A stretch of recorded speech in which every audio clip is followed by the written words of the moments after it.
Hi everyone, a large bag of pepperoni pizza flavoured Doritos here with rhyme signatures, the nerdiest music review this side of being the primary fuel for my enthusiastic keyboard hammering while I script this stream of consciousness. And today we're going to be doing a review of the new With SAILS Ahead album, Infinite Void.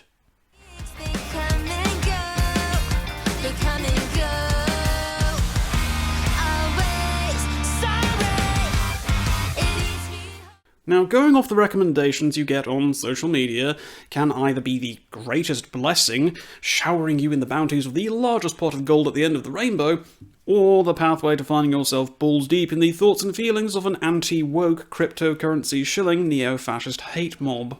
But, as a general rule, I will always look into a recommendation from someone I've been following for a while, especially when that entity is the excellent band of Great Wide Nothing, who incidentally you should also go check out as they're really rather good. So when they put out a call to arms to go listen to this debut album from With SAILS Ahead, as well as there being a prominent circle on the cover art, how on earth could I resist such a tempting offer? Now, I'll hook you up here right now and say that I think I found the musical equivalent of the winning numbers for the next Euro Millions draw, rather than the image of Andrew Tate insisting that having sex with women is gay, whilst he rocks back and forth in a Romanian prison cell, crying himself to sleep over how hard a teenager owned his dumb ass.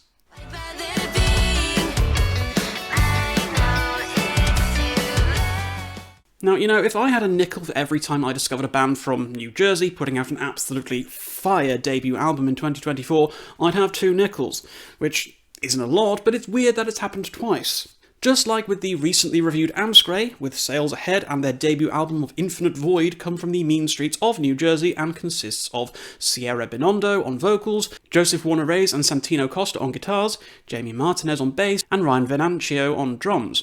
And you have no idea how long it took me to make sure this information was correct, so I apologise guys if I've missed anyone or anything off here. Specialising in the progressive post-hardcore genre, the band have managed this great blend of complex instrumental technicalities fused with vocals that run the gamut from pop-like and saccharine to invoking the very depths of hell itself. There's a lot in common here vocally with bands like Rolo Tomassi and Svalbard, but with a greater emphasis on the cleaner side of things, with the rasping screams forming more of the accenting and highlights than the true bread and butter.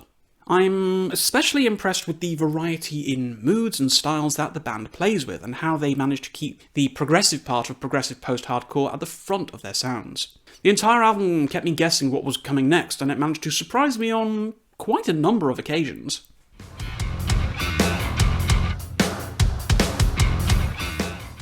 Needless to say then, I have quite a lot of positivity to give this album, and it's in no small part to how fantastic a vocalist Sierra Binondo is. The opening track of Every Day the Sky Falls wastes very little time in introducing you to her warming, friendly, inviting tone. She's precise and articulate in ways most singers can only dream of, skirting the line between fragile innocence and confident power perfectly. When she leads with her throat punching out a delivery capable of shattering boulders and inflecting in a truly mesmerising fashion, it's easy to find yourself utterly enthralled by her. But she is certainly no one-trick pony here, as is ably demonstrated when she flips into attack mode and rolls out a savage, menacing, and at times deeply unsettling scream. It's not quite so threatening as the likes of Ava Corman of Rolo Tomassi or Serena Cherry of Svalbard, but it certainly serves up a refreshing slice of guttural, punky, outlandish energy against the near bubblegum positivity of most of her vocal delivery.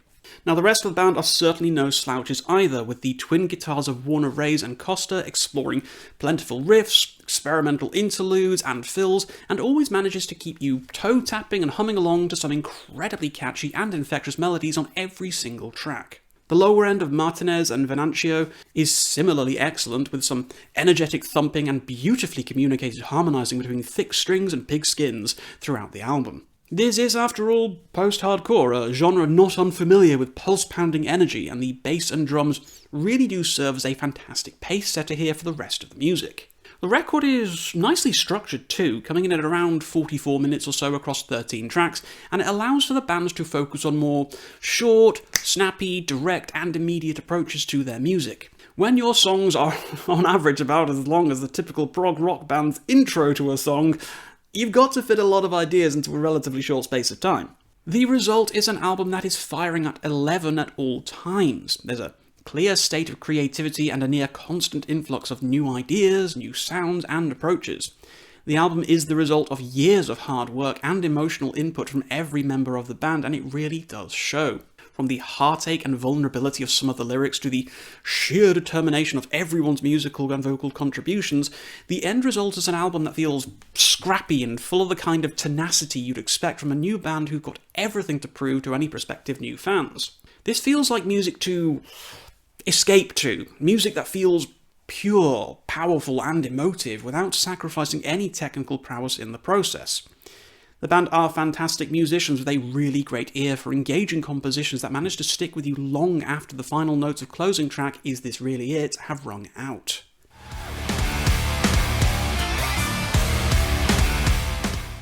But of course, not everything sticks the landing quite perfectly for me. For as much as I do love the vocals on this album, I sometimes feel that the transitions to some of the harsher moments can be a little bit jarring and not quite in fitting with the tone of the music up until that point. They're still good, but at times I felt a tiny smidge of tonal whiplash, which took me out of the experience, at least during the first couple of listens until I warmed up to it.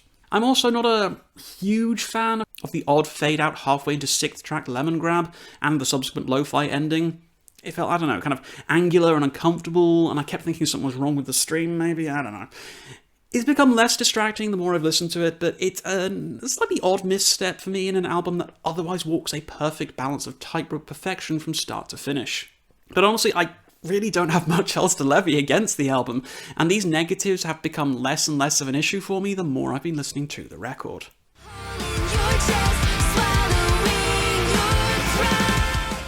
So, what else can I say about With Sails Ahead's Infinite Void?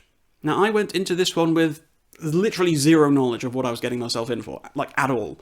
No idea of the genre, the background, the history of the band, nada, nothing, zip. I went into this on a sure, why the hell not feeling, and I've left with one of the most impressive, impactful, memorable, and addictive albums of 2024. The minor gripes I've had with the album feel almost inconsequential compared to how good the positives are.